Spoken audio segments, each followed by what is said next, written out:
Hey, We're all losers. That. We're all losers. Game 1, fans back in the Garden.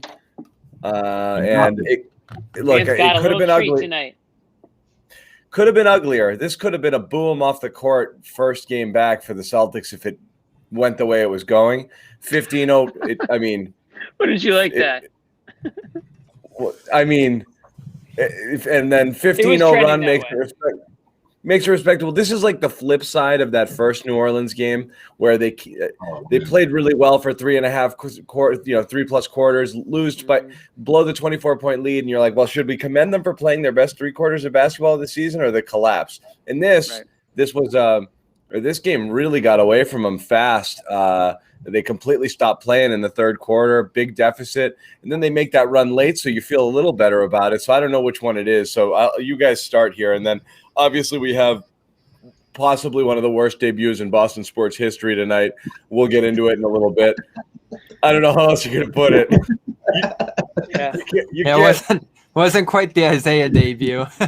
you can't have a worse stat line than Fournier had tonight. It's funny Bobby says that because Isaiah got ejected in LA that game. You remember that? Yeah. Like, I love the story. I forget who had it, but I love the story of him telling one of the PR guys, like, man, I don't know. Celtics fans are going to think I'm some sort of loose cannon. They're like, are you kidding me? Boston's going to love that. They love to get ejected against the Lakers. So, and I would take the ejection over this for sure. Marcus Smart tried to play that card tonight, but it's not going to work. No, man. What was that? So it was bad. So let's go around the horn. Just overall thoughts on tonight. What's the game story in your opinion? Well, I'm not worried about Fournier. He didn't look too involved and didn't get on the ball a ton. It was Smart. Smart was absolutely horrific. As bad as you can be. Yeah. This is one of his worst games ever. And you saw after he pulled the half-court heave that the team just imploded. I mean, everybody was like, what was that? And then all of a sudden they're watching Zion fly by them. Ingram's getting to the free throw line 12 times. And their defense just reached a new low. It wasn't great to start the game, but after that, it just completely opened up because I think the whole team was like, what just happened? And then they were down by 13. I swear I'm not doing this to be a contrarian, Bobby, because I thought Smart was brutal all game. However, that comeback in large part had to do with putting him on Zion. And that made a big difference because nobody else was able to keep Zion in front of him, whatever they tried. And then Smart got that, got the offensive foul, got a couple things rolling and made it harder for him where he had to work. That matchup, that paid off. So he definitely atoned for it a little bit late, but you're right. It was someone else tweeted that too. After that weird half-court heave, it was just, it was a weird Marcus game for sure. Yeah, things got weird after that for sure. Yeah, I mean that's an interesting part to point out in this game. But I think the part where things started to turn for the worse for the Celtics was when Tatum got that flagrant foul against Brandon Ingram. Now I don't know if this is a rivalry that started the last time these two played each other, but there was something going on between those two, and it was good for Tatum, right? It was good for Tatum in that first quarter, in that first half, and overall because he was certainly terrific, and he was superstar Tatum, the one we've been talking about the last couple of games or so. But I thought when that happened, when him and Ingram went through that, Ingram just focused, and no one could stay in front of him. And the same thing, of course, went for Zion. The Pelicans, they averaged coming into this game, they averaged 11 3-pointers, and these guys nearly hit 11 by halftime. And I'm thinking, okay, well, they're not going to keep hitting threes all night. So the Celtics, this should work in their favor in the second half. But then Zion and Brandon Ingram, the Celtics didn't have a response for him or at least a way to slow those two down. And when they try to respond on the opposite end, some of those shots look good. A lot of the plays, the execution was well. But, I should say the setup was well, but the execution just fell short. And it just kept happening over and over again throughout that second half until the big run in the fourth quarter where, of course, they pulled to within – 2 and that was it. Again, Ingram and Zion. These two. Yeah, I think Josue was. I tend to agree with Josue. I think that you got New Orleans on a night where they couldn't miss a lot of shots that maybe typically they do. 50% from the field, 50% from three. It's tough to beat that. I didn't think the Celtics played awful. I don't think anyone's going to say. Yeah, they're really good offense. They had a really bad night or anything. Right. Right. I love the way Tatum came out. Nobody can expect him to sustain that, but I thought he quieted down a little bit in the middle of that game there, and then he got hot again in the fourth or late in the fourth. You'd like to see it a little bit more consistent, but I'm not going to sit here and criticize Tatum for dropping 34 points or whatever it was. But again, it was no Jaylen Brown tonight hurt them. I didn't think they had a player that really stepped up. We already talked about Marcus Smart not really stepping into that role. Kemba had an okay night. 23 points. You're not gonna expect to get too much more out of him points wise, I guess, on a nightly basis. But there wasn't that third guy. I know we're going to talk about him, but this would have been a perfect situation for Fournier to step in, to do something, and just complete goose egg. Classic new guy move. You show up to the job first day and you do absolutely nothing. You set the bar very low. You don't want to go in and start doing everything because now that's what they're expecting out of you every night. So we've all been at the new job. You don't want to do little to the point where they just might can you, which is Fournier's bordering on with the performance that he had. But you want to do the bare minimum on your first day. So shout out to Fournier, new guy move. Hopefully he can pick it up a little bit. But yeah, like John mentioned, one of the worst debuts that I can remember, certainly in recent history. I'm trying to think of one to go this horribly. Because you know what? What's funny is realistically, he had to do. It wasn't like a controversial move. I think people are like, "Oh, cool, some help. I can't wait to see what this guy does." He had to do so little to feel good about it, and now he's put little. He put a bullseye on his back now because everyone's like, "What?" A lot of water cooler talk tomorrow. Right. Water cooler talk tomorrow. Because new guy. Let's be real. I think Luke Kornet it was just too much pressure, guys. Listen, 10 points in 8 minutes. How do you fall that after you were already ice cold to start the game? But let's be real. For most people, if you watch a lot of NBA, you've seen Evan Fournier play. You're somewhat familiar with his game. If you're if you're a casual, but even still, Jimmy's like, I've never seen a highlight of him. I stand by that. You've heard the name, you've seen him a few times. You're like, oh yeah, he's that guy who plays for whatever. Yeah, I know him. Jimmy, you looked up the Aaron Gordon highlights, but you didn't look up Fournier highlights. Yeah, but no joke. Not yet. But for most people, this is like literally their introduction to him. They don't have a clue what.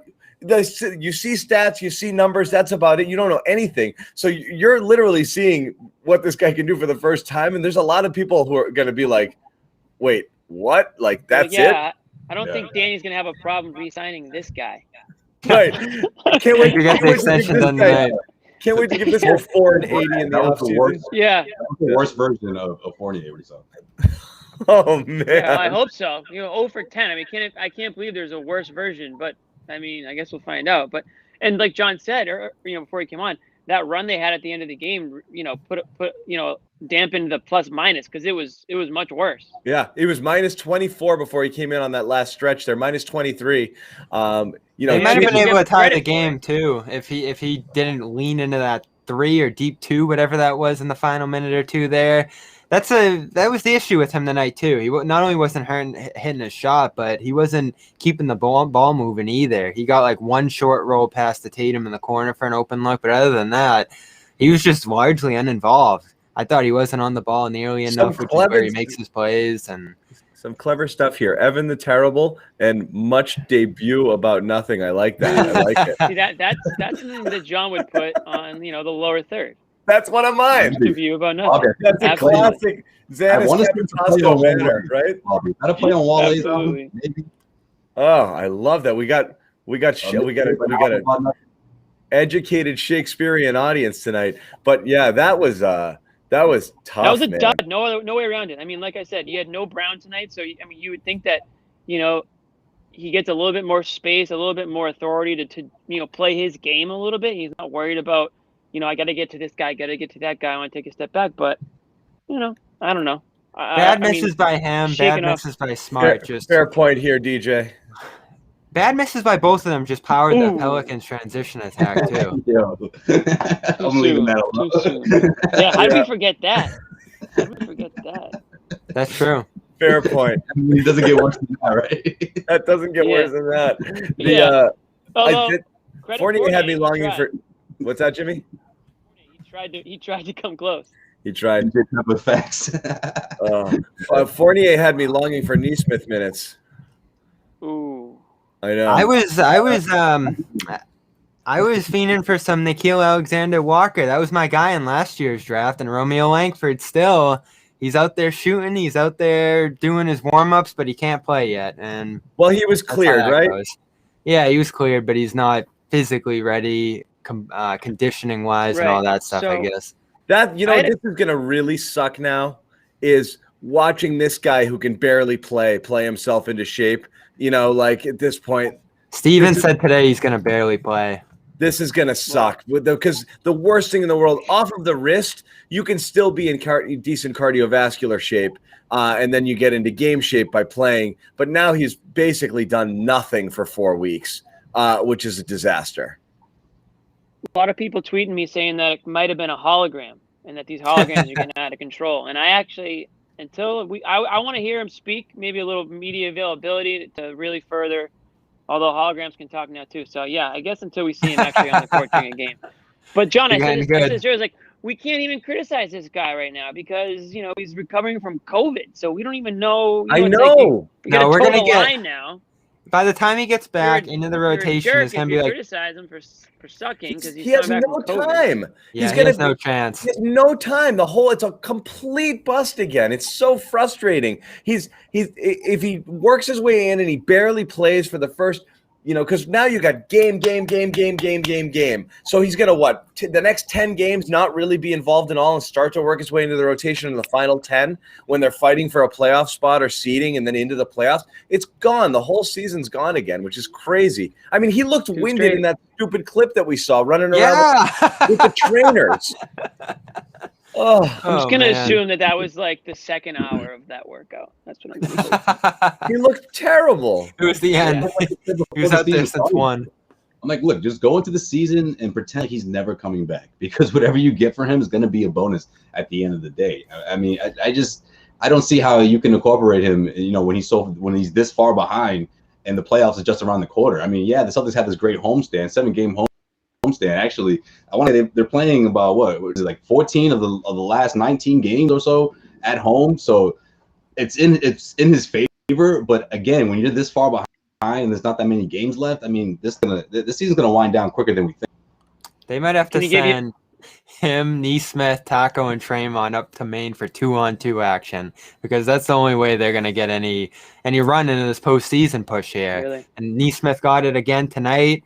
That was one of their worst stretches of the game when that unit was out there. Poor Neesmith.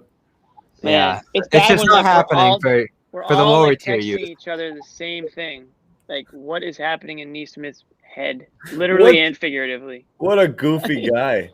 Yeah, he's just all over the place. Like, he's just like there's like a switch on his back, and he just goes like and just runs all over the place. And again, it was one of those games where Kira Lewis, who went 1 pick before Neesmith, just rained threes down on them. It's unbelievable how that stuff keeps happening.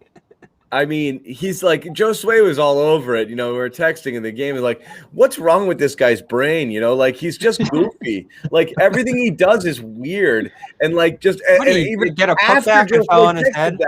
Then he gets a backdoor layup and lands on his head. How do you land on your head after a layup? I felt bad for him after that. I mean, he looked like that. That kind of hurt. He was like, "Oh, I fell on my head again." Before that, he just the offensive board and they just couldn't control his body. We talking about the two it's like his chip is loose or something. Like his chip inside, like he's a robot and it's a little loose or something. Right. It's like it doesn't connect with everything. We were joking about Taco, how it takes forever to get from the signal from his brain. You really think is like there's a all of his his arms and legs don't necessarily communicate with one another. They just do whatever they want to do. Delay or something, yeah. Like there's a delay or something. Is that nerve? What is that? Is he nervous out there? Is he triple thinking himself? And then on the defense where he's just running. Who was he running out of bounds there? Hayes. Is that what quadruple think? When you quadruple think something over and over, is that what it looks like? Like I don't get it, man. I really don't. I found it so weird when the refs just refused to call a foul in his benefit. He clearly got fouled, but they called it out of bounds to actually make the right play, but they weren't going to give him a foul there. I mean, that on top of everything else was just weird. You would just think that, all right, this guy is considered like the best shooter in the draft. You would kind of picture him as like a smooth operator, like somebody who, yeah, seriously. No, seriously. I was just gonna say, I haven't followed this guy's. He's got to be careful. He should. He should. He really Path should. to the NBA must have been like the bumpiest, like hazardous path. I can just imagine the bumps and the bruises this guy's taken to get to the NBA. It's amazing that he's even alive today. Yeah. It's unbelievable to be honest. And limited playing time. Yeah. Maybe that says a lot about his injuries, the past that he had in college. I don't know. I don't get it. Yeah. He like fell down the stairs or something. I don't know. It's just a guy who doesn't have a place trying to find one. He's pretty much only played one full season. Give him And this. again, do you prefer this him or the Langford 0-0-0 games? I don't. It's a close call. It is close to be It is honest. close, I mean, can he step in and give you 0 for 10 like Fournier? Can Langford stay in front of someone like maybe not? What was the Zion. plus minus on him tonight, John? On who? It couldn't have been good. Neesmith. Oh, I don't know. I think I've given up on him forever. Yeah. He got rid of his graphic for good. -6. Yeah, it didn't look good. I don't know if we're gonna talk about PER later, but Neesmith's Jimmy PER loves PER. is bottom 10 in the NBA, and out of 315 players, he's like 305, probably. That's what happens when you miss a lot of shots. And his shot still looks so bad, doesn't it? It does. It's just a hitch. It takes forever to unload it. It somehow looked worse than Fournier's shots. Somehow. I mean, it's too bad. Like he really needs to go to Maine and score like 30 points. And again, he just needs to do it so badly. We keep saying it. If they just could have had a game or two where he started and played 35 minutes and they were like, just shoot. We don't care. We do not expect to win tonight. Go and play this like it's a Vegas League game. You get the ball, shoot the ball. I do not give a crap.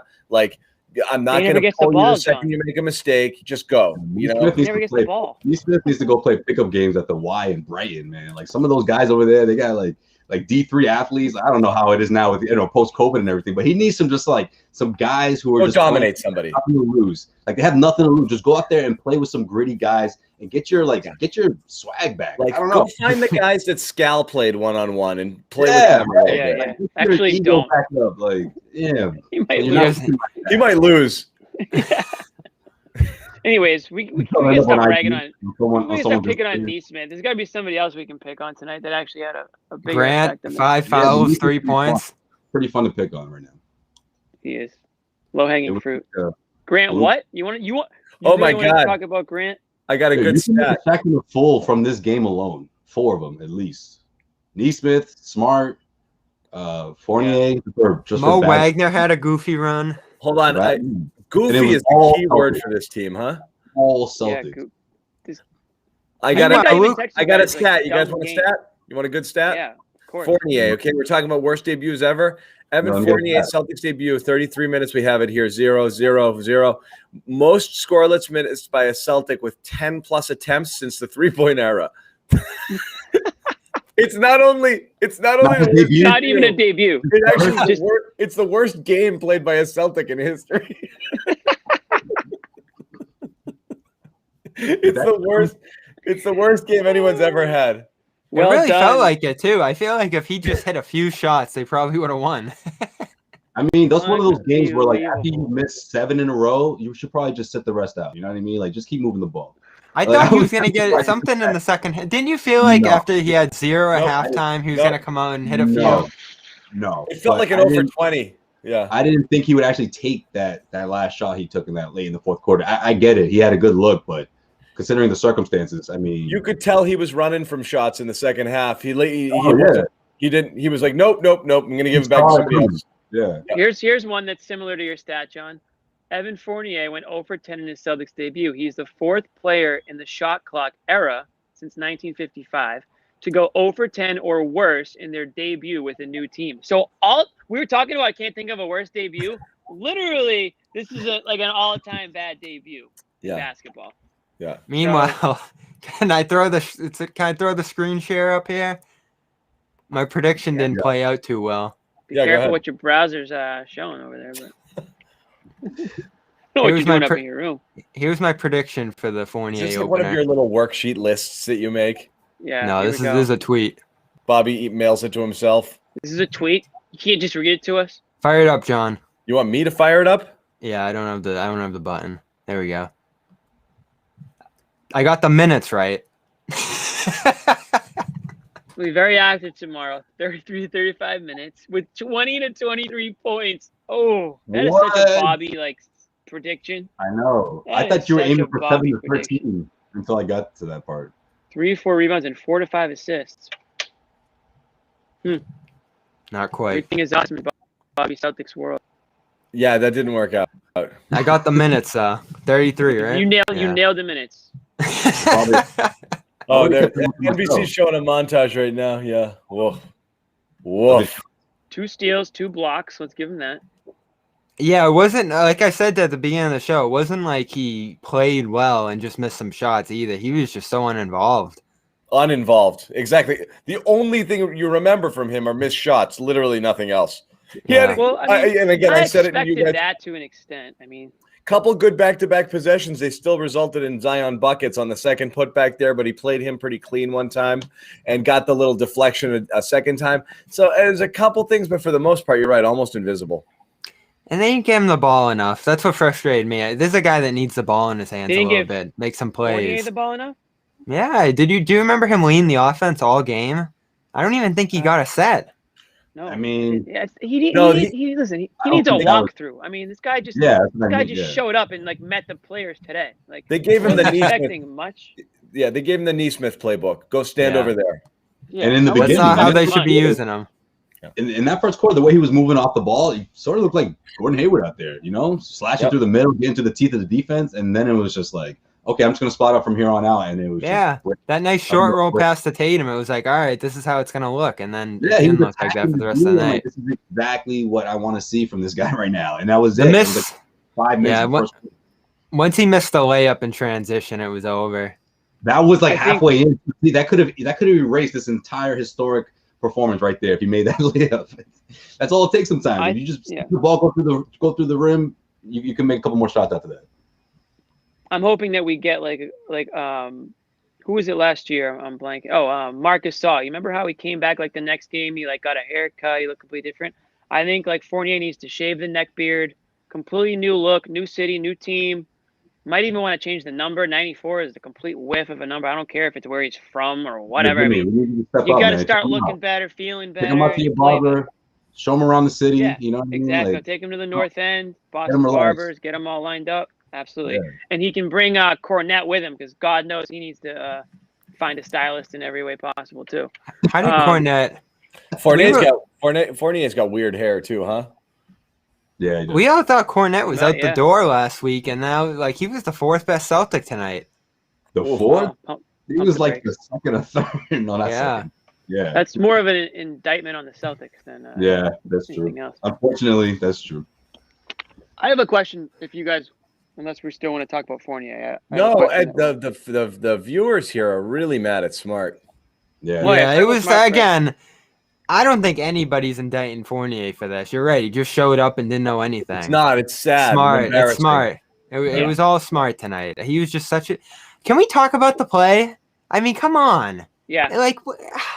That was worse than JR in the finals. Really, I know it was a 10 times smaller situation. How could you be on defense 1 second and think the shot clock that's on the clock is your clock? It's just unfathomable. The refs take 12 minutes to freaking decide the jump ball. I don't know. I'm with you. But where did his mind go? I mean, I was surprised, but I don't know. What's so funny is I'll kill Smart for so many things that he does. That's just one where it's just brain cramp, which I think everybody has from time to time. He's so locked in. I could see that. Yeah. So you lost. He drives me nuts for a million basketball decisions. Yeah, it was just was just dumb.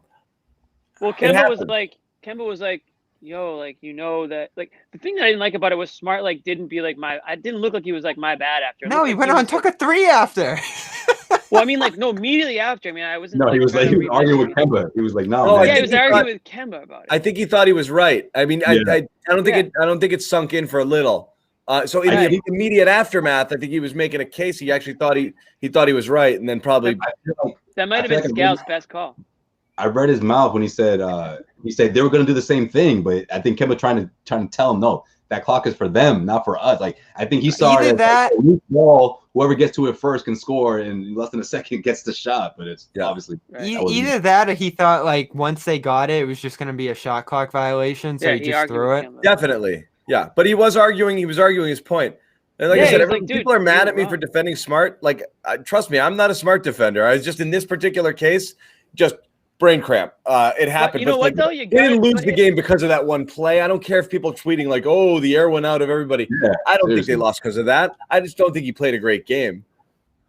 It was a tricky situation because if you were on defense in that spot, you probably would – like the play would stop in that same situation on defense, but I don't think it's the same thing on a jump ball. Like if you got the ball on defense after like an air ball or something, they would have reset the play. But in this situation, like it was a new possession, so the shot clock reset. Yeah, true. Yeah, I don't know. It wasn't 2 minutes left in the fourth quarter. You know, like that's when you really have to zone in and realize the situation before the tip. Yeah, it's gonna end up on Shaqtin' a Fool, like one of those stupid things. Like Scal was like, "What are you doing?" I think that's what everybody watching at home was saying, and obviously everyone's pissed at Smart. I thought Smart, he made some other mistakes too. Like in the first half, he had an easy lob to Rob that he missed, and he put up an ugly floater that missed. Like you have Rob like rolling to the rim, just throw it up to him. He will catch it and dunk it in. It's like the easiest 2 points in all of any sport you can think of. It's like the easiest way to get points. And then late in the fourth, he did that like stupid no look behind the back pass that like was not even remotely close to accurate, and that was a turnover. Yeah, high degree of difficulty shots as well. Even ones that went in, that lefty bank shot on the drive late in the game there where he switched to the left. Really tough shot, but a horrible shot, and one that he's going to miss 80% of the time. This was one of those games where it felt like it's, again, when he misses all the threes, shoots low percentage, shoots too much, makes a few dumb. He's like, it's the worst of the worst of the worst from Smart, and it's magnified in these games. And again, we reached that magic barrier. I think 13 shots is the is that cutoff line for Smart. When he shoots more than 13 times, their record is freaking abysmal. Yeah, I mean, 6 for 15 and 0 for 6 from 3. So streaky from 3. I mean, some nights he goes like 7 of 10, and then tonight he goes 0 for 6. Like, that really is that is the difference in these games. I mean, it's it doesn't take a scientist to realize that the more shots you hit, the better chance you're going to win. But it's just the crazy how streaky he can be with the shooting. I mean, he's unreliable in that sense, and that's why people. I think a lot of people, not just in this room or in this chat, but I think a lot of people were they were okay with the idea of Marcus Smart being traded at the deadline. I think they were kind of accepted that there was a possibility and they were going to move on from it, and it didn't happen. But I mean, it could still happen in the offseason. I think a lot of people are going to be okay with it. Well, I'll get Bobby and Josue's opinion because we talked about this on the chat a little bit before the game. I personally had really prepared myself for Marcus Smart no longer being a Celtic. And again, I'm a vocal critic, so it's, everyone would be like, well, duh, you're not a huge fan to begin with, but I recognize his value. I just think he is a pretty average player that we've vastly overrated, and I was ready to move into a different realm to get a more dynamic player, playmaker, scorer. I was all set for the Aaron Gordon thing, and I was ready to do that deal. And now that he's here, I'm struggling with it even more because I'd gotten used to the thought of moving on. You're in a really tough spot here, not with Marcus. You missed a chance to trade him, which means now you're almost held hostage, having to re-sign him, possibly to re-sign Fournier, or risk getting nothing in return. And the worst thing you can do in the NBA right now is overpay for the middle class. And the reality is, this is what Smart is. He's a middle class player. He's probably a bench player who you're going to have to pay potential, premium money to this offseason. And so you had a chance, if you weren't going to go forth with Marcus and give him that deal that he's going to look for in the offseason, to have cut. But according to Ainge, it was never on the table. He's going to be a Celtic forever. So, I mean, this is Smart. I don't know what you guys think. Yeah, no, I think they hold him. There's a lot of value there, and I agree with that. I think the Celtics they found him very valuable, and I don't think that what was on the table or the names that were being out there, I don't think they thought that Marcus Smart was worth that, and I just don't was Aaron Gordon the one that's going to make it happen? I mean, that's what the reports were saying, right? I think it was Buck or various reports, but that was the one that seemed like sort of a given, right? Or was it the Kings and Harrison Barnes? I mean, I probably favor Harrison Barnes higher than Aaron Gordon, but I mean, I just don't think realistically the Celtics were willing to pull the trigger for guys like that. I think they can get someone better, or try if that's the case, bring Smart back. And if a year or two comes down the road where they have to move him again, I know it's not ideal, but I just think the Celtics, maybe they do overvalue Marcus Smart too much. Maybe it's Danny, maybe it's Brad Stevens, maybe it's sort of their I don't know, their security blanket, if you will. They feel like this team will completely collapse without him. But I don't know. I don't believe anyone was actually interested. I'm not upset with the Celtics trading him because I just don't think it would have been worth what the players are getting in return. I don't think those players would have been game changers or give you anywhere near the same value you get from Marcus Smart on this team. Maybe it's not the same case for other teams. Okay, people can make that argument all they want, and it's fair. Sure, Marcus Smart is valuable on this team. You put him on another team, it's a completely different case. But that's the reason why he's still on this team, because he's very valuable here. And I think Danny Ainge and Brad Stevens. Is he? That's kind of the existential question. That's what we're It feels like he is. Is he? Is he that valuable? Yeah, depends I think what you so, value. For now. Depends what you value. If you value defense at a high level, absolutely. And this year, the Celtics have been one of the. Defense at a high level. Who is playing defense at a high level on the Celtics? Really, in the NBA. Compared to other past Celtics teams in the last 2 or 3 years, this has been the worst. And Marcus hasn't been healthy. He hasn't played a whole lot of it. Yeah, I don't think you can put it on Smart. Especially look what he did down the stretch against Zion. That possession where he had Zion shooting off the back of the backboard was pretty impressive. The way Zion had been playing tonight. Name one player who did that on the Celtics tonight against Zion. Yeah, and they need to make that switch earlier. So that one's on Brad. I was an advocate of trading him for Gordon just because I think at this point Gordon is probably a better defender because of his size and has more upside as a younger player, which I think is a swap you want to make. If you're going to be going a little bit younger here, if you want to, kind of reset the general age or track of this team, I think that one made sense. The problem is you do really lose something, not just from an intangible standpoint, but as a passer. He still really is the guy who gets the ball moving more than anyone else in this offense. You think of the assist percentage. You think of just his level of passing. I know, but you didn't like the raw blob there, but he had a couple others where you actually hit him in this one. But Bob, let me ask you this: just because he's the best you have, does it mean he's actually good at it? Yeah, he's extremely good at it.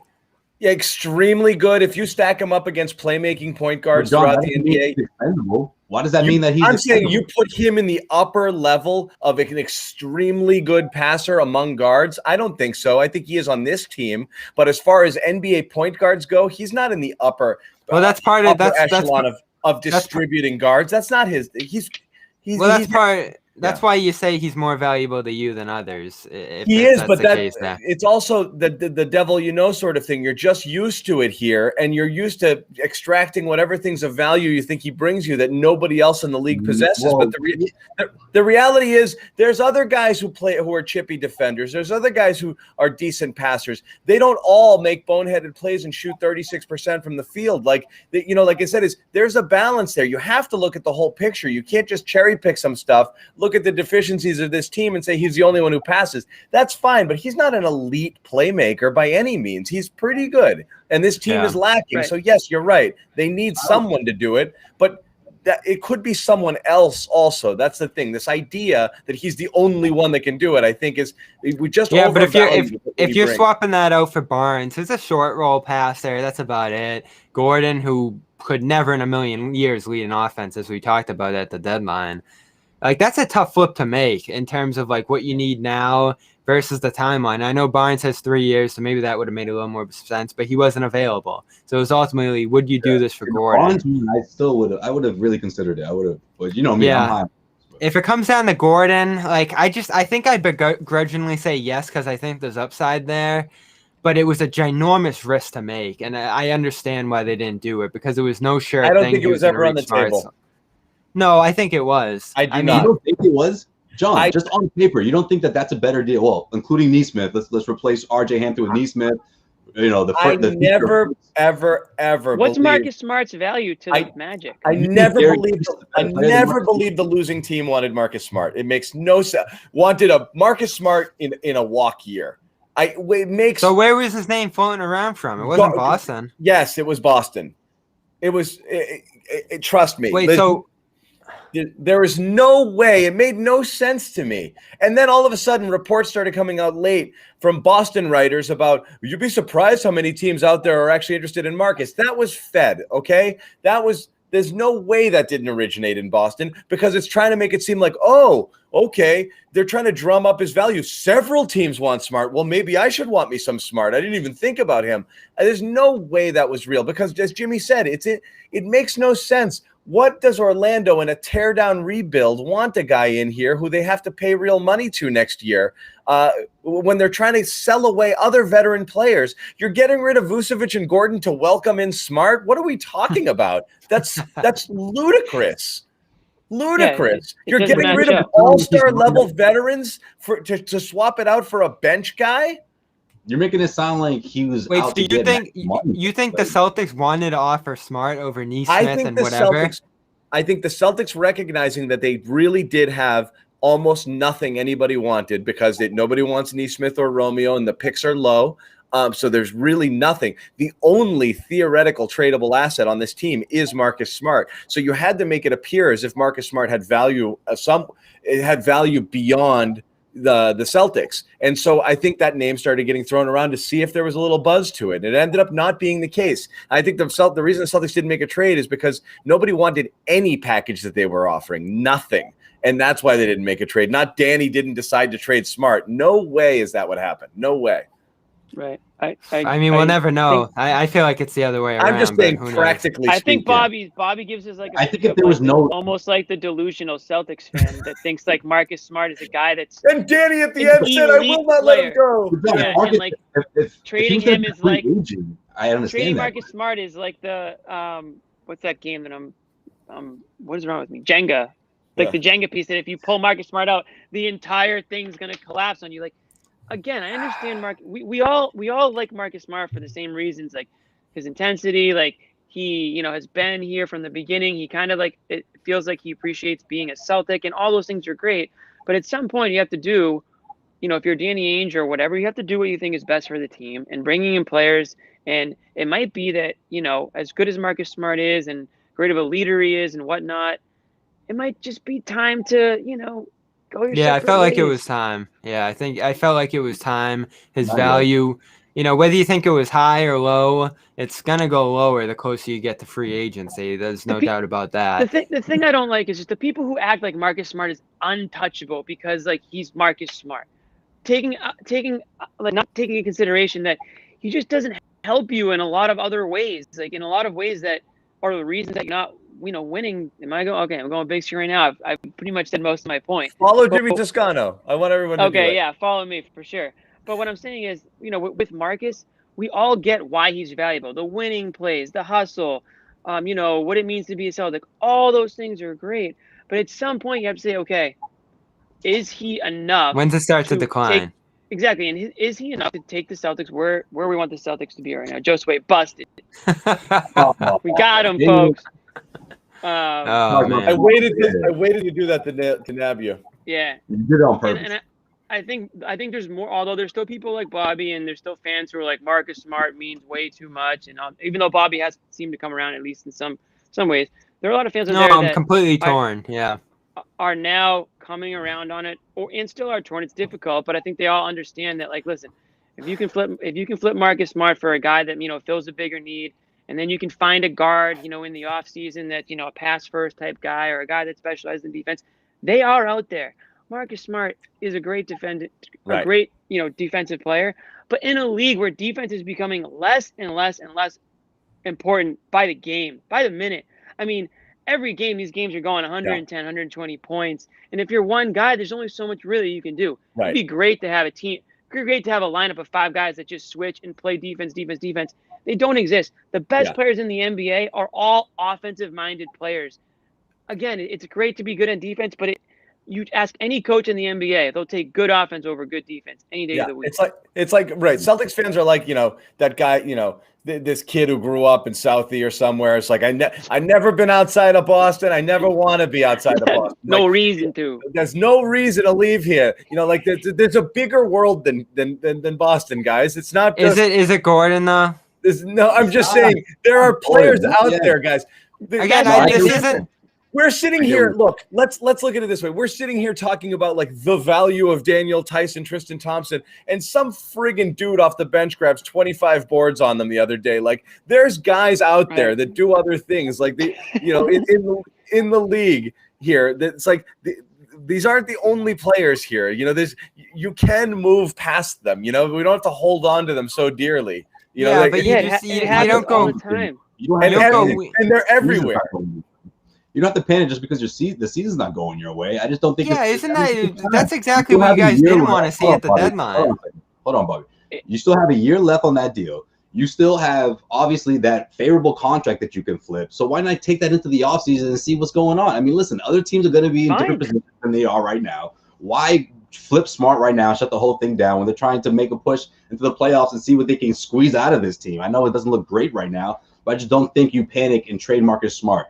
Now, for people who ready to see Marcus Smart out the door and, you're looking for other guys to step up here, Peyton Pritchard, he's got, future Celtics point guard written all over him, whether he's a starter or whether he's the first one off the bench. I mean, I just think we can all agree that he has a bright future in that role for the Celtics. So, obviously, I think once upon, sooner or later, whether it's Marcus Smart or whether he stays or whether he's not in Boston in the next 2 or 3 seasons, I think Peyton Pritchard is going to be more than ready to take the reins or take that part and becoming the team lead distributor. But in the meantime, I'm telling you, man, Marcus Smart, whether it's an all-star or someone close to it, you couple it with younger players, draft picks, you put together a package deal to get someone else that's better than Aaron Gordon for sure. No question. Peyton Pritchard's never going to be any. Peyton Pritchard's fine with what he's doing, but he's not. I think we're all over the place. For being a distributor, he's going to be a top distributor for this team for sure. I don't know whether he's a starter or not. I don't know, but he will be. Josue just summed up like some Celtics fans who like they look at guys and they make them out to be way better than they are. I'm not saying Josue is one of those people, but you guys are making them way worse to be than you. No one wants Smart around the league, really? I don't think a losing team does. No, there are only certain teams that he makes sense for. Yeah, winning teams. He's a guy that if you. And winning teams don't have the money. Marcus Smart, yeah, but everything you guys have said about Smart is coming off the bench on a good team as like the first guy off the bench, playing multiple like guard positions and giving you a spark, giving you some energy. I don't think that's true at all. How is that not true at all? So listen, you can look back at Smart's whole career in Boston and say the things you guys have said about him. And would you consider Smart's Boston career a failure? I think Smart has been a really pretty decent role player that we have built up into some legend that is because of the real. results. It's not about the stats. It's about the results. He's a pretty good player who does some things that you can't quantify. Situational. It's fine. He'd be coming off the bench. If Gordon Hayward resigned, he'd be coming off the bench. That's fine. Bench players are important. I know. It's not like an insult or something. Like, okay, so he's a 6th man or whatever. Like, why is that such a bad thing? Because we talk about him like he's the MVP. He's also when you're trading 6th man of the year candidate, right? You guys never mentioned that, right? He's also made 2 of those teams, right? I think that's right. He's also helped the team win plenty of playoff series in the playoffs when it matters most. He's been huge in the playoffs. Right? He's just a role player, right? Come on, man. Of course he is. Josue, there's nothing wrong with him being a bench player or the 6th or 7th best player on your team, but let's call it that. That's it. If he's your 6th or best 7th player in the team, that's the guy that you can live without. No one's calling him a superstar. No one's calling him an all-star. No one's calling him, you cannot trade. I never said that. No one's ever said that that the Celtics can't ever trade Marcus Smart. So we just didn't want to see Aaron Gordon come in returon. Like, what's wrong with that? I don't understand. So, that's the thing. I look at that trade. Aaron Gordon here? Is Aaron Gordon going to win the game tonight for you? Is that what you like? What are we talking about? Isn't that how you handle trades? Like, if you have to look at it for like an hour and be like, I don't know. Do you trade like your franchise cornerstone defensive player for? Like, It was too hard of a decision. It really was. And I think you're wrong, John. Cornerstone, what are we talking about? He was just first team all defense. Does that not matter? All-star. I'm not saying none of that, okay? He's a I'm saying cornerstone defensive player. So it's not even about Smart. Is everyone a first team all defense overrated because they don't score and they don't shoot well? That part. Got him, Bobby. Me, it's not about Smart versus Gordon. Would you do it? It's just like that was the only deal out there. Is Rudy Gobert? Listen, I'm not saying they needed to trade him. I'm not saying they need to trade him at the deadline. I'm just saying be open to the idea that he is an expendable player. Not you, but just everybody. People, guys. If he were a better caliber player, okay, then you wouldn't be talking about him in trades right now. First team all defense last year. Giannis. We understand that. And Derek Jeter won 10 Gold Gloves, and he was the worst shortstop in the league. Okay, John. It's a freaking award. It's a designation by media members. It doesn't matter. We've seen him. You're just talking about Marcus Smart right now because you're salty about what we saw from Fournier, and you're thinking, man, here comes like Marcus Smart has turned into the ultimate scapegoat for every single Celtics loss.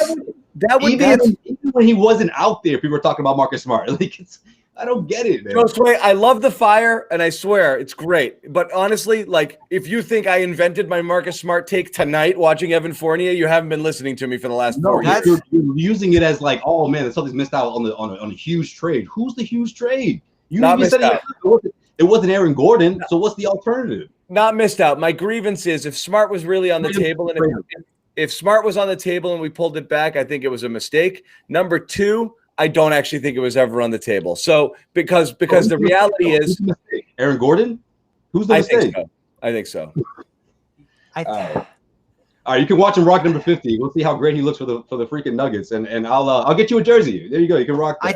I think there's a real case with these bad teams, and the Kings 100% think this because I know for a fact that when the Kings had a chance to offer him an offer sheet, and then he went on to have a couple really good years and got better for Boston after that, the Kings were kicking themselves because they could have had him for $13 million a year, and they decided not to go in on that. So there is real interest in him around the league. You're talking about Smart? Yeah. So one of the worst. No one offered him anything in free agency. One of the worst run franchises in the history of sports is mad about that mistake. No, but that's why bad teams want him. They think he can create something in those places, and Orlando's one of those teams. We went through this already, and they basically told him, "Hey, man, go find your deal if you think you've got a better one." So you don't think that a team who had a guy that was demanding a trade, saying, "I'm done, I'm not playing here anymore," was going to pass up an opportunity to take a guy like Smart who could rev up the young team, be a leader there, stay long-term? He could stay long-term in Orlando. The reality is Smart and players like him have negative value these days because it's the worst. The worst value in sports is the overpriced middle class. I know, but what's the value of Gary Harris, who's on a 3-year deal making like $14 million a year? Well, RJ Hampton, who's like, I love him, but he hasn't shown anything yet, and a 2025 pick. Yeah. Like it was just, I don't think it's ludicrous to think that Boston could have had that for Smart. And you can debate it either way, but I think it was there. I don't think so, but again, that's I guess neither here nor there. This is a good description of the Marcus Smart debate. A lot of differing opinions, a lot of fires. Oh, that's been the face of the show for 7 years. He's a polarizing player. I mean, there's a lot of people on both sides of the fence. My take on Smart is this. We haven't had one of these in a while. my take on Smart is this, and I'll leave it at that because I don't want to just keep beating the same horse over and over. If that's the saying, I forget. But I think he gives you a lot of good things, but I also think, there are games where you just want to rip your hair out. And I think we've seen the best of Marcus Smart. He's a great defender. I'll definitely give him that. But I think he sometimes hurts you in a lot more ways than he helps you.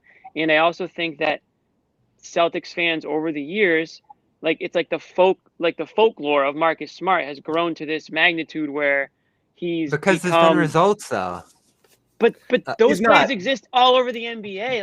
Like that's the thing is I don't think he's giving you something that you couldn't get from a number of other players around in the NBA. So if the opportunity is there where you can get an asset back or get somebody else that might help you in another way, then I think you do that. He's a 230 hitter that makes some diving catches in the outfield and gets his jersey dirty, and fans love him. But that's what it is. Again, you don't train him for an asset though. You don't train him for if you were selling, you would train him for an asset, but they weren't. They were buying, they were upgrading. Now the question was the upgrade the appropriate choice? Could they have used him to make an even bigger upgrade in Gordon? That's going to be hard to tell for a while here. And again, Gordon has been so far on both sides of things that it really was impossible to tell whether that was a surefire move. My question now is, you have Smart, you have Fournier, Brown, Tatum, Kemba. Is there any ball time for Fournier in that group? Like, that's the question you do have to ask out of tonight, seeing what he did. He's not going to go 0-10 again, obviously, but you do have to ask, is there enough ball time for Fournier to succeed? Because I've seen people describe him as a knockdown shooter and a catch-and-shoot off-ball guy, and I think he can work within the flow of the offense, but he did what he did in Orlando this year through significant ball time. I'd say as much as 35%. That's a problem here. That could be a problem. Yes, that's going to be – that's. I think that's where the Gordon Hayward comparisons come into play, right? Because obviously he's not that caliber player, or at least, what Hayward was before he came to the Celtics or whatever you fall in that conversation. But that knockdown shot is obviously a big reason why he's here with the Celtics, because I think with Tatum and Brown, you need someone like that. And that's been the biggest hole in that starting lineup. I mean, Marcus Smart just isn't that guy. So you look at other options, and when you look at Fournier, if he's knocking that down, obviously it changes things. But also he has that, like we talked about, what we saw in the first quarter, when he puts the ball on the floor, that dynamic to him, you put him with that second unit, I think it's a good piece to have for the Celtics. It's a solid piece to have. 20 points per game heading into this one. Obviously, we didn't get to see any of that, but that blend of both is the reason why I think he's here for Boston for sure. Well, I'll say this: he's got to come off the bench. He cannot get lost in the fold with the starters. He's got to be the sixth man. He's got to have time in these games where the ball's in his hands. Because tonight. And again, you could use the excuse that he doesn't know the offense yet. It's his first day here, but he did not get the ball enough by any means. It was just toss out, dumps, a few transition runs with inexcusable misses on his part. I'm not making excuses for him, but he wasn't set up all that well to succeed tonight. I think 230 hitters a little harsh, but I think I know. I mean, John's been a little harsh. I mean, he's definitely sub 300 hitter if we're talking baseball. He's like a good defensive outfielder. Like he's like Jackie Bradley. He's Jr. like fat Jackie Bradley. Fine. If Smart's Derek Jeter, the Celtics are in good shape. That wasn't the comparison, Bobby. Yeah, I wouldn't say all that. Keep missing my points, but that's all right. Yeah, right. No, but that's it on Smart. I guess my thing is just be more open to the possibility of that happening, because I think it's become a lot more possible. What you look ahead to here, and whether it's going to matter or not, is the thing that Brandon kicked around, and we've been talking about forever, is Bradley Beal. Can he be a piece in that deal that matters? Who knows? How? Why? Just as one individual piece. Because if you trade him for Gordon, does Gordon fit into that deal better down the line? Possibly. Just have to, that's one of the things you have to ask. The idea behind Gordon was, theoretically, you roll him up into something else, or you unlock something in him that you didn't have or you didn't know you had, and then Jaylen becomes the person who you roll into a bigger deal. Not saying that necessarily makes you better. It has to be a great, great deal for you. But the idea would have been, now you have stuff you can play with, and now without it, you don't. And who knows? It might not have worked out. I mean, the returns. Everyone watching him play in Denver after one game was like, see, Orlando wasn't using him right. If you give him chance, you give him this, you give him that, you're going to unlock another. And that was everyone who was saying the same thing for the Celtics, is you can unlock another level to his game that was lying dormant in Orlando in all those years. So you were rolling the dice on a potentially home run type of asset that you could have had kind of fairly cheaply if you're talking about Neesmith, a pick, or Smart. And so you take that shot. You take the shot at the guy who could be a next level player versus, I really like Marcus Smart because he does some things. If that was standing in the way, I think that was a mistake. That's all. So this is where I do trust Ainge immensely, is this thing where he has a sense around the league from his connections and just how long he's been around the league of what other teams value other guys as. I still think that's a significant reason he passed on Turner. And you see, Like Indiana's been begging teams to take him for a year and a half, and he's still in Indiana. The offers weren't that high for Gordon, and the offers weren't that high for Fournier. So from a Fournier perspective, I think he had pretty strong confidence that he could keep him at a fair price, and that Gordon wasn't going to be that flippable of an option. And ultimately, he goes for a bad first, RJ, and I know. But the Fournier role on a team that already has 2 max player superstars. I know, but it's better than Ojale. Should be filled. That's all that mattered. By a guy on a rookie contract, not by somebody who you're going to pay. Well, that's true. They screwed themselves with bad drafting. So that's your problem. It's not that Fournier in a vacuum, in a non-salary capped sport, couldn't have potential value on this team. But the problem is you can't be paying these upper middle class dollars to guys who are role players on your team. You just can't do it. The role playing has to be filled by better contracts than that. And again, this is where you're going to run into that problem with Smart theoretically, and with Fournier is paying top dollar for middle class guys, and that'll kill you. You're going to go flying into the tax with a super expensive team that's not a title contender. And so, right, this is where the draft swings and misses absolutely kill you. You shouldn't need Fournier, because you should have Romeo and Nesmith playing the wing and doing this, but you don't, because right now they're useless. But forget the loss tonight. The Pelicans are a very good team. I know the Celtics really screwed themselves for stretches of this one, but for the last 3 games, doesn't the team look alive? I mean, they really just Tatum have did. an energy defensively. Everybody seems alert. And even the Luke Kornet stuff, I know it doesn't matter that much, but the way they've utilized him and gotten some good stuff out of that, like that just seems to be energizing this group. And they seem to have a spark out of this deadline that they didn't before. They looked ready to die, like in the weeks leading up to that deadline. I don't know what it is. Luke Kornet looks like every chess opponent in the Queen's Gambit to me. He just looks like just an average guy. He's like 7 for 11 now. Every dude she beat in chess. That's what Luke Kornet looks like. You think Luke Kornet controls the speakers in the locker room? If that dude wasn't so tall, no way I'd recognize him in the streets. No way. He's the most nondescript looking guy. I'll say this. He sells insurance. I would never recognize him. He threw the best pass Nesmith received all year, and Nesmith nailed a 3 off of it. So maybe that's a missing piece to unlock Nesmith. Wait, is that the one he made? Yeah, he did. Oh, okay. That's from Kornet. What's amazing is that's exactly the type of 3 you would figure he would get 3 or 4 times a game being out there. It's so just the drive and kick corner 3. I'm just stunned. He's not able to get a few of those off every single game. It's so rare when he gets an opportunity like that, and it should happen all the time. Because who's paying attention to him? Nobody. Yeah, and a lot of. Go ahead, Bobby. I said a lot of the Celtics passes are looking downhill too. So I mean, again, Brad said, I don't want to go too far with this because it's 2 games. Please but don't. Brad said they were looking at Kornet for a long time, and I don't know whether you believe that or not, but you do see short roll defense, 3-point shooting. I mean, these are things he does. There's no way around it. But then again, it's like, wait a minute, Brad. Well, how many players do you look at for a really long time? Think about it. I'm sure he's got a whole list of guys that he's been thinking, oh, this guy would be perfect here. This guy would be perfect. And he's looked at everybody in the league for a long time. Yeah, because he's been in the league 8 years. Half of them, guess what? They're probably not in the league anymore. So you have to take that. You know what I mean? He was looking at Greg Monroe. We know that. You have to remember who he's coming from. So this is Brad Stevens, who obviously college background, yada yada yada. He watches these guys all the time, even when he doesn't have to. But I mean, are you guys excited about energy? I'm seeing energy from Kornet. Excited about who? Kornet? Yeah. I honestly don't think. I'll be stunned if we're saying his name in a week.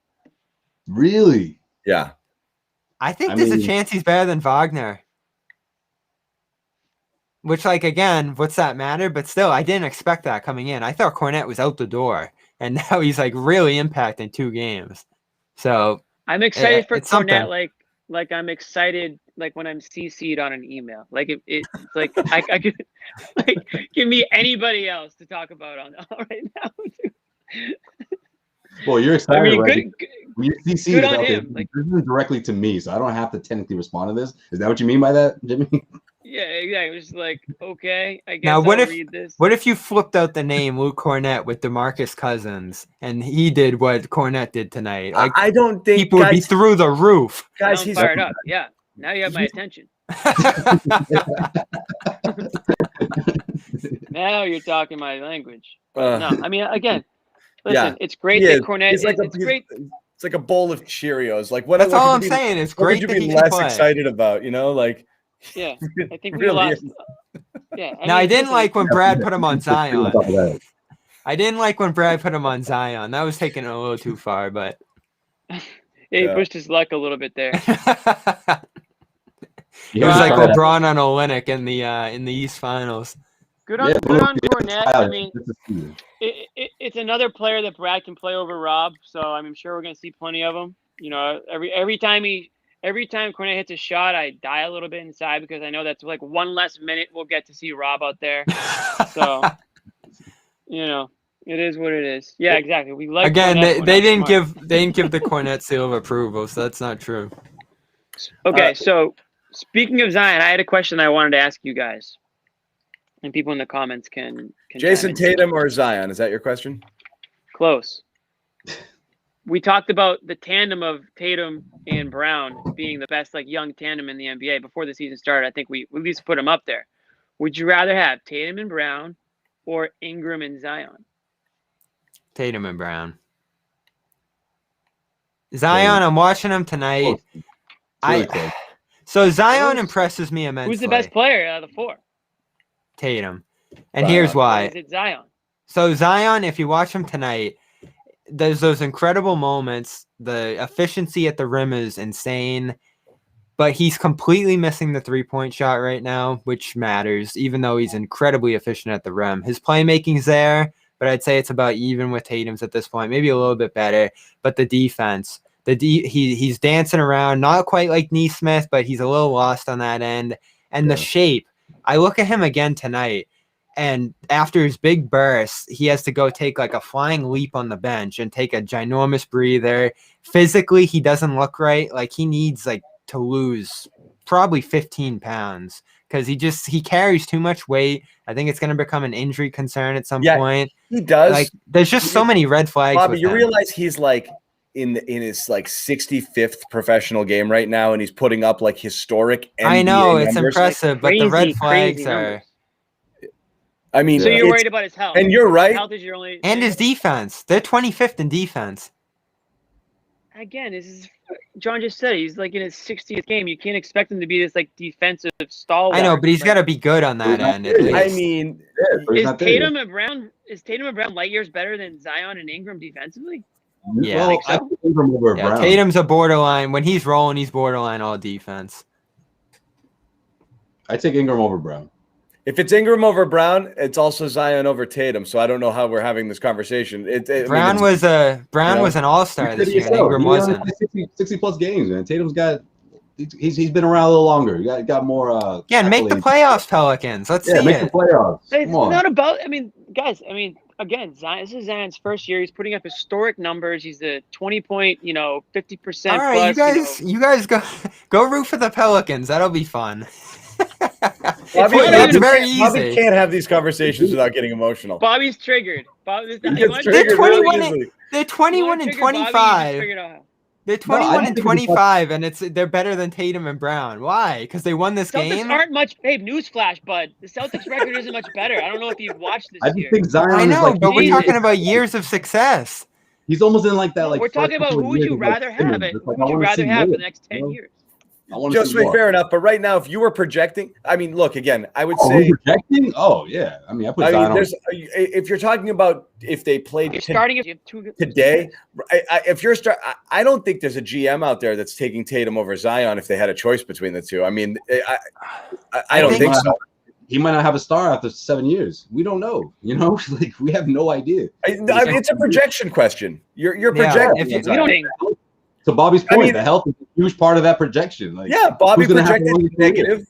Yeah, you guys are projecting using the flags. Other people might be projecting looking at the potential. It's a fair combo. Well, you do have to consider the situation too. And I know Boston's situation isn't amazing, but at this point, New Orleans has committed money to Steven Adams, Eric Bledsoe. No, stop. You're thinking too much about this. I know, but that's why you. That's why you guys are limiting the Tatum and Brown potential, because you don't think they have enough around them anymore, and this situation isn't going to be great with them here. If they had if we're talking who would do better with Horford, Irving, Hayward, all that stuff we've seen around them. We're literally saying that like every player wasn't playing for any team at all, and they're just sitting there in the middle of a circle, and you get to pick two. Which two are you picking? Fantasy basketball, okay? That's it. It's no history. You're not worried about. There's no Steven Adams in Jimmy's hypothetical question. We're taking it too far. Which two players are you taking? That's it. Just all two. Right, in that case, it's Tatum over Zion, but Ingram over Brown, probably. You think so? That's funny because I have it the other way. I think I take Brown over Ingram. But you don't have that option. You don't have that option. They're coming to package deal. So which one is it?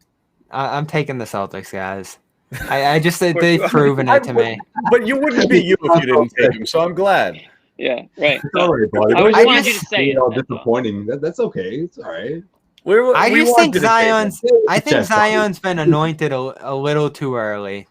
I think we're actually underrating him, believe it or not. And I agree with all of your flags. I think he should be 30 plus or 40 pounds lighter. Like if he's 280, he should be about 235 or 2. He could lose 50 pounds. I needed it. That's too skinny. Yeah, no, that's why he needs that weight, I think. Remember what happened to Perk between like years 2 and 3, and he came back lean and strong. Like Zion, if he got on a real regimen and a real offseason and a real diet, and he shed 30 pounds, he would be ridiculous. Wasn't New Orleans was not a great place diet-wise. You know what, John? He probably will. I mean, once you get in that NBA, you get on that schedule and you get in the facilities and you get on a diet and everything like that, I'm sure he'll tone up some. Definitely. New Orleans, that's a tough eating city to fall in. True. That's a good point. That is tough. New Orleans, man. No one's in shape down there, man. Everyone said that when they were talking about his weight issues. I got family there too. Sorry, guys. When they were talking about his weight issues coming into the league, they were like, New Orleans, like gumbo, fried whatever. It's not gonna be good. Yeah. Legit. Now again, I'm actually somewhere in between with Jimmy there. I do think the size does benefit him to some degree, but there is a cost benefit there. Like the Charles Barkley comparison with him is actually pretty valid. Like Barkley just overpowered. He was bigger, but that played in the overpowering nature of his game. Shaq too. Like he was too big, but that's what made him dominant. He's got to find that middle ground somehow where he can be great for 40 minutes in a playoff series, because you can just imagine the Embiid thing happen to him right now. Like, would he be able to go 40, 42 minutes in a must-win playoff game? He has to lose weight. Yeah. Like, there's no way that's happening right now. And look at Embiid. It took Embiid so long to get there. Yeah, till this year. Yeah. And then he got hurt anyway. I see more of like a young Sean Kemp almost, right? More than Barkley. I don't know. I didn't see a whole lot of Barkley. Well, I guess I didn't see a whole lot of Kemp until he was I don't want to diminish Zion's potential, because what's he shoot, like 68 at the basket as a wing? Like, that's just unreal. He's the best scorer in the paint in the NBA, and it's his, it's like LeBron. 60th game. It's 20 points a game just in the paint. Yeah, it's really like LeBron. He gets to the free throw line at will. I think he's top 5 in drawing free throws. And the finesse and the hands and the coordination and the playmaking. Like, it's amazing. You're right. Like, it would be frustrating and a total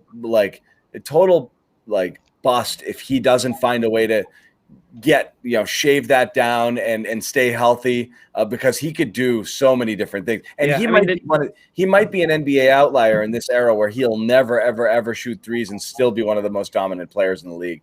Yeah, it's like an old school type guy that Bobby hates. He trashes the old school game every chance he gets. That's probably why he doesn't like Zion. He wants to see Zion step back and take 10 threes a game. I'd like to take one again. I want to see also Tristan Thompson take one a game. And who else did I want it from? Rob. Yeah, Rob's got to get out there too. Everybody's got to get out there a little bit. Shoot. You don't think they're going to start making him shoot? I think he'll slowly expand his game. It doesn't matter. What's amazing, it really doesn't. Yeah, right now he eats up space like crazy. If you play off him, dare him to shoot, he starts coming at you anyway. It doesn't make a difference at all. Those plays are so amazing. He takes the space away from you. It's unbelievable. Like, he doesn't care if he gets blocked either. Like, guys he's not play worried off about him his percentages. crazy. Yeah, inside outside game they've got. He'll go in there, get blocked, grab the ball again and put it right back up. Like he just doesn't. He's gonna go downhill every single time, and that's refreshing. Like if the Celtics could really use a little bit of that. Like they don't have anything like that. Yeah, you're right. Maybe they'll. They could use a Zion Williamson type. yeah, they could use somebody like that. Like, no sure. shit. Yeah, of course they could. Why'd they go after Fournier instead of Zion? Right. So they take Smart. And the other thing about Zion, I like it. He's got a good. That I would love to see Celtics trade for. Yeah, trade Smart for Zion. I think he's got that LeBron tendency of like, he doesn't seem like the type of guy that's going to get into a lot of trouble. Was Zion the Kings pick year? It had to be, right? That was just. From the that pick that pick did not pan out for Boston. Kings pick, Memphis pick. Those are just disasters. Let me ask you this question off the Zion topic. What's going on with Grant Williams minutes these days? It was just a Zion thing tonight. They didn't want to put Fournier on him. Yeah. What are we doing? Brown's out, Ojeley's out. I'm not doing that tonight. It was just a situational thing. Yeah, he's stuck in what I call a Brad Stevens purgatory. Like you can't call it. It doesn't know if we're gonna go up or down. Purgatory is the best place he's gonna be in, I think. I mean, at this point, he's getting 20 minutes a game in March, Bobby. It's not like this was a one-off. But Brown was out. How much is he gonna play? Averaging 20 minutes. Fournier's here. Tatum, Brown, Smart. He's not gonna play at all if all those guys are in. Unless there's a matchup. I think he's important. Play. Yeah, I think he's going to play. I honestly think he's important. Keep playing. Like that energy on defense he's been doing, or just the threat from outside. I mean, I'd like to see him back at center. It's like you have to knock down those open looks. You're going to keep getting them. He's going to keep trotting you out there and seeing if you can knock him down. Now, I would like to see him back at center. Yeah, because you'll have lineups where it's Fournier, Tatum, Brown, and Kemba. And you'll get your Rob minutes in there, but when Rob goes to the bench, you can go ultra small, switchable, and do what they did in February last year, where Grant was in the middle doing a good job. They even did this against the Heat to a decent degree, despite the size deficiencies of it. They got good minutes out of Grant at center last year. And I think that's been a big reason he struggled this year is he's had to play on the wing, and guys have gone right around him. Yeah, that's true. But I think that's when he has no real position. I think he had like one game in that series, but that's when he got exposed against the Heat. I feel like it was just a tough matchup in that series. But again, would you rather have him out on wings or inside, trying to prevent guys from overpowering him? The thing you said earlier, Bobby, is actually the only time I want to see him is small ball 5. Yeah, that's literally the only time I want to see him out there because of the threat of shooting. And that's it. I never want to see him. I hate him at the 4 when we're. This is the story of the 2021 Celtics. We complain about whoever plays because there's no what were they gonna do? Play Edwards tonight? Yeah, the only other option tonight was Carson Edwards for minutes or Neesmith playing 20. No, it's just when he started on Zion. That's the thing. It's you're like, wait, what? And then you're like, well, who else? It's almost more of like this great dilemma. They can't escape him. Rather than it is an indictment necessarily on Grant. You looked around you look down the bench and you're like, yeah, shit. I guess it's got to be Grant. Never at the 4, man. He's the only one at the 4, really. After Tatum, it's like that Alonzo Mourning tweet where he's not like, he's not even on the bench. I guess so. Did you guys see? Yeah. Did you guys see where he did? That's one of my favorite tweets ever. Did you see him try to jab step and go around Josh Hart early in the game? And Hart was just running the other way like a second later for the layup with the steal. I was like, all right, Grant, shoot your shot. Yeah. Yeah. No. Hey, he tries. He tries hard. Yeah. Well, who we got on Wednesday? It is. Hey, how about this? We didn't talk about this. Fans, did that have any effect at all? I guess not, right? I mean, I like the bullshit chant was nice or something. Some kind of curse where they had the chant going. I'm like, oh, man. Oh, Mavericks on Wednesday. Great. A little bit. From Zion to Luka. Perfect. We'll have the same debate. I don't know. It's probably good to have some fans back, I guess. I don't know if anyone in the comment section was at the game. Probably not, but don't worry. Friday come the Rockets, so let's see if they can. We going any games or what? I thought maybe what? Joe Sway or Bobby would have been there tonight. Nah. John saw this coming. Like, nah. Yeah, we're back. We're back at the Garden later this week. But yeah, we'll be there. We made it through a show without a Rob segment. Later. Someone's asking about the sponsor. Reason I don't want to tell you guys about the sponsor is I'm not just teasing everybody. I don't want you guys to go sign up for it until we're on the clock. So we're going to tell you about it when it's time, and then we're going to need your support. But I do promise something's coming. It's going to be fun, and it involves you guys as well. So we will tell you about the sponsor. Yeah, it's coming. It's coming. Just quick once around, guys, final thoughts here before we wrap it. And once again, just tell everybody who's watching, subscribe to our YouTube channels. You get notified when we go live. Sign up for notifications. Tell all your friends about it. Post game show after every game. We will soon be moving the Garden Report to daily to take us through the rest of the season. It may coincide with our new sponsor, which is starting next week, and get us through the rest of the season and however far into the playoffs we go. And then we'll keep coming at you during the offseason as well. But guys, get to use a first round pick again. Woo! First round pick, guys. Final thoughts here. Oh, and also lots of guests and more characters coming onto the show as we get closer to the playoffs as well. Josue, what do you got? So listen, Celtics fans, I know today was disappointing, but Zion and that dynamic duo the Celtics ran into, I don't think it's necessarily going to happen against Dallas. This one against Luka, look, if the Celtics keep this defensive energy that they've been doing, I think they'll be in good shape. I don't know if the younger guys have been pushing. We talked about this last game. Like maybe it's just seeing new faces that energize that second unit, because I'm seeing a difference for sure, and I think it's going to resonate in the next one, especially with Evan Fournier. I'm sure he's going to make a shot, his first points as a Celtic, and it's going to be tough. But it's not going to be. I'm not going to sit here and guarantee a win or say the Celtics have a great chance of topping the Mavericks, because if they get going from deep, forget it. It's going to be a long night. So I think the Celtics have to continue with that energy just to have a shot to keep up with the Dallas Mavericks. Because again, whether it's Luka, whether it's the other shooters that they have out there, Tim Hardaway Jr., they have a handful of guys that can really get going quickly. And the Celtics, unfortunately, we're picking names here and there, game after game. We're not quite sure who's going to come through consistently from that second unit. But I'm going to say if the Celtics continue to play defense the way they've been playing, they'll give themselves a shot. But it's going to be tough. It's going to be really tough, actually, even if it's at the TD Garden. So, yep. Jimmy? Yeah, so my couple thoughts. One, Fournier, hot start, bud. Welcome to Boston. You're lucky that I wasn't a full arena tonight. It's the beauty of it. Get back out there on Wednesday and try to make that first bucket. Secondly, I got a little, I guess, kind of connected to Fournier, since Tice technically had to be traded because Fournier put them over the cap. I got into a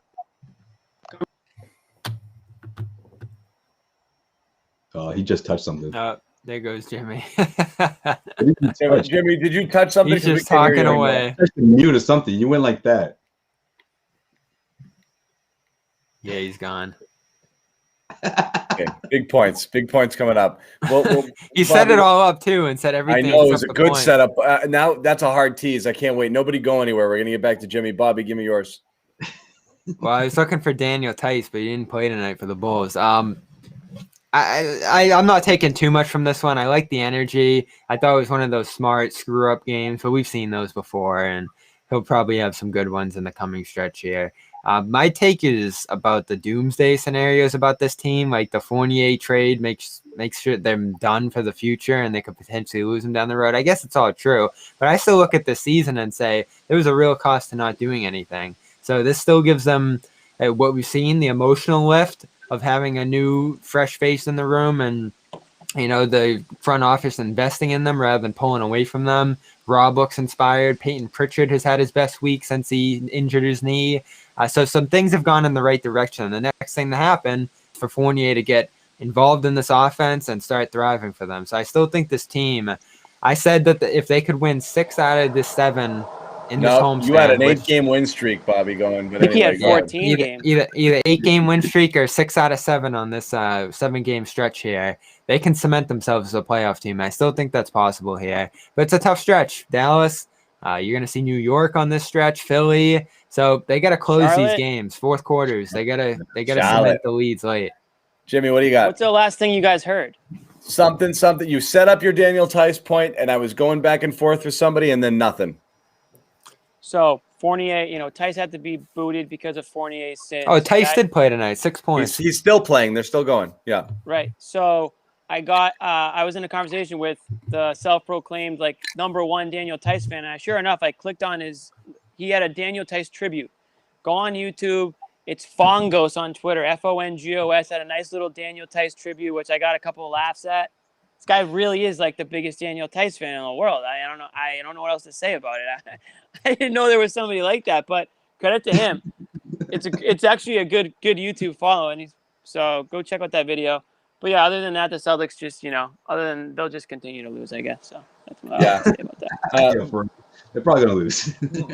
Mine is on the sunnier side when it comes to the effort. I actually liked elements of it, and I liked the way Tatum played tonight. But the frustrating part is, again, just the lack of talent on the team prevents them from being able to Brownway's out. Come on. Exactly. You lose one. You're short one guy, and and you lose. They were out. I'm not comparing Brown to Lonzo, but Lonzo's out. Pelicans are missing a starter. The Celtics miss one guy. They've lost their last 6 games when Kemba wasn't playing, and Kemba hasn't even been playing lights out lately. But they can't sustain it. They're so thin for professional basketball players that we sit here and we talk about, why did Grant play so much? And we can answer our own question, because the answer is because there's nobody friggin' else to play. And these conversations are depressing and frustrating, because again, you're almost it's that whole trade deadline thing. Fix it. Can't fix it. There's nothing to trade. You're don't play that guy, Brad. Okay, who the hell else are you going to play? And it's just this shitty cycle that we're in. If Fournier had 7 points tonight, they would have won. I think they're going in a good direction. But I actually didn't mind it. It's fun to make fun of. But he's fine. He's an upgrade. He's a professional basketball player. It's going to make a difference. This was just, comical start. I wonder what he said. What Brad said about it. He'll get involved, but you're right. From a mentality standpoint, they have to learn to play a little differently. You got to, and again, you're bringing in another guy who had a high usage rate and a guy who needs the ball in his hands to get things going. And now you're going to put him on the court. As you said, Bobby, he might have to play with the second team, because what are you going to do? Just have him sit there and watch Jayson Tatum and Jaylen Brown and Kemba Walker dribble? It's just not the best use of his talents. And it is almost kind of like a Gordon Hayward situation where it's I got to reinvent myself on the fly if I'm going to be playing with these guys, because I can't do what I normally like to do. So it makes sense. It makes sense. If he plays second unit. Initially, I wanted to see him start into that kind of 3-wing lineup. I don't think that's even after one game tonight. I totally agree with you, Bob. He's probably got to play second unit in order to maximize his skill set. But Brad Stevens says he has no doubt Evan Fournier will score a lot of points for the Celtics. Yeah. No doubt he will score. Yeah. They're coming. It is funny. I get accused of being drunk on this thread. I literally haven't had a drop of booze in 4 months. That's exactly what somebody would say when they're drunk. You see me, I'm drinking coffee. It's not to sober up. I haven't. He's finally facing the accusations.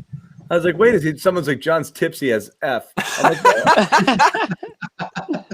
no, man. Can't do it. I can't. I've no bounce back ability anymore. That was the old show. I don't know. I just think it's funny that they think you just sitting there just boozing this whole time. Oh my god!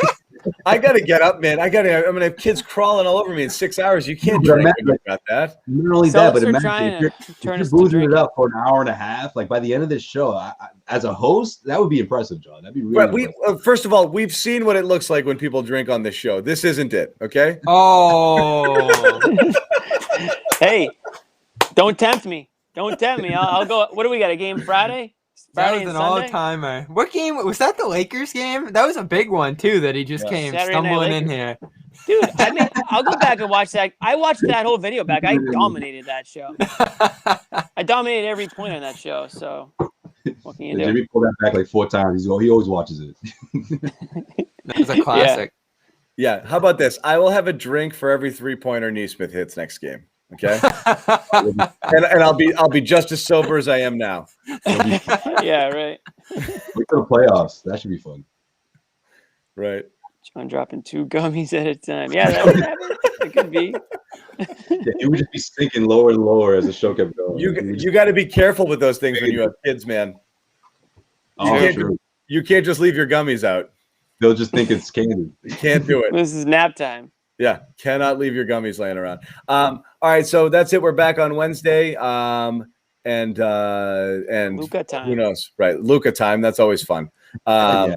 Don't forget, Luka drained the game winner against the Celtics earlier this year. Over Neesmith. You're right, over Neesmith. Over He shouldn't have Neesmith. even been in the damn game at that time. Neesmith. This is what we get for John was saying, play Neesmith, and this is what we get. Yep. Maybe Romeo. Hey, does Romeo get his first active? He's active. Maybe. No. Romeo will be active, and then but he won't play. Romeo's How going about to play. Tristan Thompson? Like, Romeo's going he's to play still 6 of the most useless minutes of all time, and the whole show is just going to be you guys barking at me about it. For sure. Absolutely. Yeah. I'm starting to think Thompson's just gone. He's like out in Yeah. Cali. Like he's just been. What do you guys think? There's something going on here, right? Or something. He's with the Kardashians. Just like, yo. It's been 3 weeks. It's been more than 3 weeks, right? Yeah, I mean, there might be. All we can do is speculate, but there might be something going on there. Who knows? Yeah, I mean, really he's still tweeting. He's tweeting like, "Let's go, JT." Tweeted tonight. So like, he's still like following. He's still like, watching the games. I guess. I mean, it sounds like he's into it. I don't know. What do you think? You think he's being punished, or you think he's like? I would have thought he was. Again, how does this work? Brad's taking his minutes. He's using his minutes for somewhere else. It's a 2-week quarantine, like 10 days. When we're way past that, and even if he was still testing positive, that's not part because you can still test positive and be clear of the window. So the fact that he's still in it 3 weeks later really doesn't make much sense. And it's not like we saw him shooting with Romeo or doing anything or even in the building tonight. So yeah, it's and I hope very the guy's strange. okay. I'm not gonna pretend to know what the hell's going on. But Yeah, I would have thought it was a conspiracy theory if like Brad didn't rush to his defense and say that the rumors weren't true, and like Jalen talking about capping, whatever the hell that is. Yeah, that is a way to use it. I did that just to make you giggle, Josue. You use it as a verb. That was pretty. John's capping every night. I like to play the boomer. I like to play up the stereotype. Well, back in the day, capping meant a whole nother thing, right, John? So it's crazy how times have changed. So that's it, guys. We're about 90 minutes. That's about as much as we need. So thank you guys for hanging out. Again, subscribe to our YouTube channels. Come hang out with us after every game. We got a ton of them coming up, so we'll be here on Wednesday. Keep coming, man. Keep it coming.